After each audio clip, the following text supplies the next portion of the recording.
Hi everyone, I hope you're having a great day. This is Dr. Edwards and I'm from Tarleton State University. I'm in the Communication Studies Department and this is Chapter 2 or the second week of our Intercultural Communication class. And so I wanted to let you guys know that I'm here for you, so send me any questions, and that goes for any time. If I'm not available at that time, like say if it's 2 o'clock in the morning, sometimes I am, I will definitely respond to your emails or to your tweets, especially direct messages, whenever I have a chance. But usually it's within a 2-minute to 5-minute time frame. Okay, so let's dive in. So today we are focused on defining communication as an element of culture. And this actually comes from the Jant textbook, and it is focused on intercultural communication. All right, so let's focus on intercultural communication competence. There are 4 primary intercultural communication competence skill areas. Yay! So those skill areas are as follows. Self-concept. So the way that you view yourself within a situation. So if I'm communicating with someone from, let's just say, Japan, and I do not have a very positive self-concept of myself, so say maybe I don't like to disclose some things about myself, or if I do not feel comfortable with what I'm wearing, things of that nature, maybe I'm dressed down and everyone else is dressed formally, then that is going to affect my self-concept about myself in that situation. So that's number 1. That's the first intercultural competence skill area. The second skill area is actually self-disclosure. That is how open you are to revealing things about yourself. And it's very important to know your self-disclosure level, because sometimes we can over-disclose whenever the person we're communicating with does not want to know that information about us. And then there's sometimes when people do not disclose as much as the other person is disclosing. So that can lead to some disparity, or that can lead to basically not getting your point across whenever you disclose too much or disclose too little. That can affect the relationship. Okay, so number 3 is self-monitoring. So that basically means you're using social comparison to control your presentation. So if someone is using what we call closed body positioning, that basically means that they are folding their arms, or if they are looking off and not looking at you when you're communicating with them, that is basically sending a message to you that someone is A, not as open to what you're saying, or B, they are basically not wanting to engage with you in the communication piece. So you might want to stop the conversation, or to slow down the conversation, or cut it short, or you might want to address another subject. Or if you're talking about maybe politics, someone starts folding their arms, or I know people who will put their hands in like a little, I don't know, I call it like a little temple, but they touch all of their fingers together and it forms like this little temple with their hands. That means that they do not like the topic that I am talking about. So look at that the next time you're talking with people, because if they put a temple up, that means that you need to cut it close and go to another subject. Okay, so number 4 is social relaxation. That basically means how relaxed you are when you're communicating with someone of a different culture.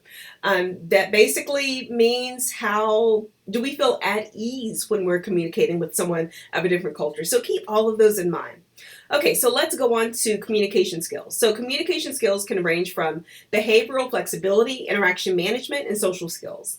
So behavioral flexibility basically means how flexible are you with adapting your behavior to that situation. So if you go back to the self-monitoring piece that we talked about a couple of minutes ago, that is, are you flexible if you're talking about politics, if you're really interested about politics, and then they don't want to talk about the subject of politics, then are you flexible with switching from one subject to the other? Or if you are able to switch from maybe if you are standing up and they are sitting down, do you sit down to meet their communication style in that situation?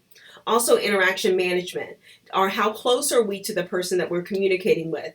Do we back away? Do we put our hand between ourselves and the other person? How do you manage that interaction? How do you manage the topics that you talk about as well? Are there certain topics that are taboo? So you might address a situation where you're talking with a person who likes to talk about everything from A to Z, and you only want to talk about subjects from A to B, then you will definitely basically say, hey, this conversation will talk about X and Y, or A and B, and let's just talk about that, and anything else can be used in a follow-up conversation. So that is interaction management. Social skills basically focuses on how we're able to adapt and communicate with people in a social fashion. Sometimes people do not have a wealth of social skills and they're not comfortable in every social situation. And then sometimes people are very comfortable, no matter if you have a lot of people with a lot of money, with a little bit of money, they're able to communicate with people no matter the diversities-based circumstance. All right, so let's move forward. Also, you have psychological adjustment. That's how you acclimate yourself and your mindset to that new environment or to that communication situation. So when I go to another country or when I go to another area of Texas, so say for instance with East Texas, I actually adapt my speech pattern into a drawl, and then I also use a lot of y'alls. Sometimes I actually might throw in an ain't. So you never know. So, but psychologically, I have to adjust to that environment. And if I don't, then my grandmother historically would not understand what I am referring to whenever I talk about a certain topic. Okay, so let's move on to one of my favorite things. These are basically the elements of cultural awareness. So it's basically intercultural sensitivity, intercultural awareness, and adroitness. So if you think about it, if you are aware of your own cultural identity, that is your basically who you are as a person. For instance, I'm a Black female who is 4'11". I'm very short, and then I can sometimes be very loud. So I am aware of my culture within those three contexts. And also, I'm a millennial, so that's number 4.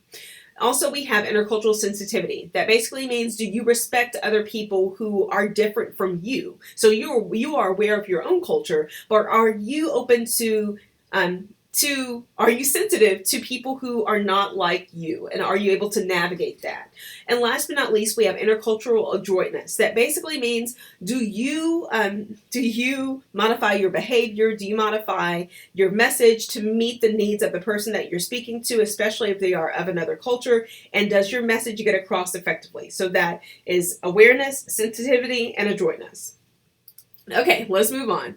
So for these, you guys can read these. It's basically ethical communicators exhibit those 4 qualities, and you guys, they're pretty much self-explanatory. And then also the Confucian principles of communication. He talks about 5 relationships. I will not go over all of those in depth with you, but basically there are 5 different relationships. You have ruler and subjects. You have husband and wife. That is a relationship, a romantic-based relationship. Also, you have father and son, which is like a love piece. You know that the father knows that the son will carry on the name, and so that is that love for family and love of self, so that name can go on. Also, you have elder brother and younger brother. So that is considered as order. So the elder brother will sometimes set the tone for the younger brother, and the other elder brother would sometimes make the decisions in the family. And last but not least, you have friend and friend, and that is considered as a faithfulness piece. They're not bound together by blood, but they are bound together by a faith for that friendship. So that's important as well. Okay. You don't have to pay attention to this slide as much, but I will say the honorific versus familiar. In some cultures, especially with, Spanish, the Spanish language and Latin American culture, and also the Spanish culture, you have a informal, polite, and more polite. So, with the usted, ustedes, you are within some context, you are addressing someone as sir or ma'am, and then you will, as you start to know that person, then you will get into the slang piece. So it's honorific is like the ma'am, sir, yes ma'am, yes sir. The familiar would be perceived as yeah, no, like the slang piece. So honorific versus familiar. And I hope that makes sense for you guys, but if it doesn't, please let me know.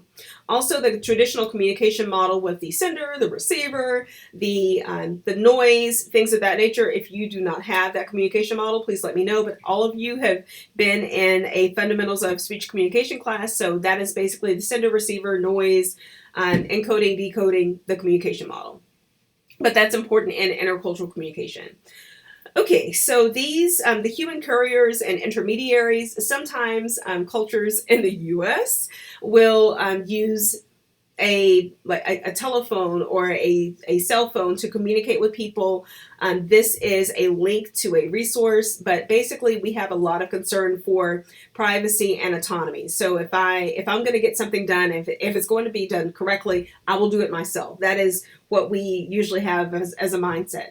But other countries, especially if someone is negotiating marriage or things of that nature, they'll have an intermediary, and that's basically a person who says what that person's willing to give up, what that person's not willing to give up. So how many cows, or if there is a house involved, or you get so many houses for marrying my daughter. And so they'll have someone from outside of the family negotiate those family pieces because they want to save face when it comes to the family. So the husband, new wife, they want to save face and they don't want to have those conversations about money. They'll hire someone else to do it.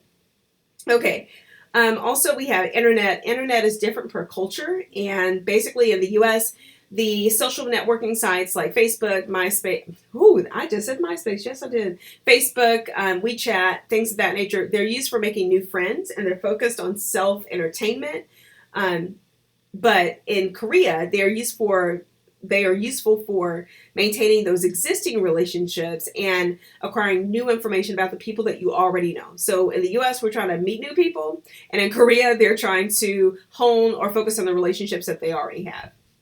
Okay, let's move forward. Prejudice and racism. Yay! So with prejudice, that basically means that you are prejudging someone based on a preconceived notion of that culture. So that means that you are if I meet someone and I know that that person is from, we'll just say UT, or that person is from Texas State, and maybe I have a prejudice against people from UT or Texas State, then I am prejudging them based on the things that I think I know about their culture.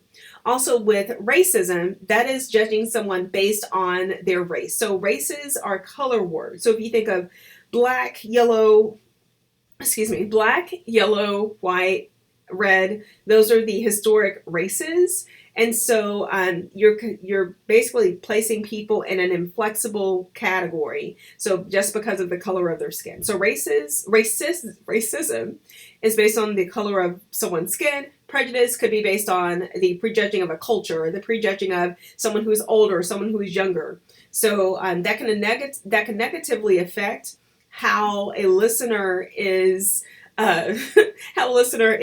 listening to a situation. So I could say a message, and this has happened to me. I'm just going to be frank and honest, but I can say a message as a black female woman, and a white male can say the same message, and it can be perceived a little bit differently. Same message, same tone, but just because a different messenger is stating that message, it can be perceived differently. But also on the flip side, if I am talking about certain subjects, so if I talk about like equal wages, or if I talk about childbirth, I have more instant credibility when it comes to that because I'm a woman and I've been through that. But if the same statement came from a man, then that could possibly not be perceived in the same way as if it was a woman, if the person were a woman giving that same statement.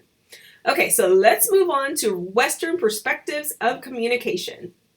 Okay, so I want you guys to know one thing. If you ever see the word context, that means the environment in which the communication takes place. So context equals the environment. So if I talk about that it was a very negative context in which the communication took place, it is basically talking about the environment in which that communication has taken or is projected to take place.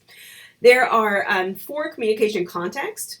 Those are basically international communication, that is communication between countries. Global communication, that is the border transfer of information, data, and opinions. So if you are, let me give you an example. If you are at an international conference or symposium, or if you, and this is one thing that's happening now, especially with intelligence, if you travel from another country to the U.S. or the U.S. to another country, and you have your cell phone is fair game whenever people are trying to determine who you are and if you are allowed to enter a country. So that could be the border transfer of information in that context as well.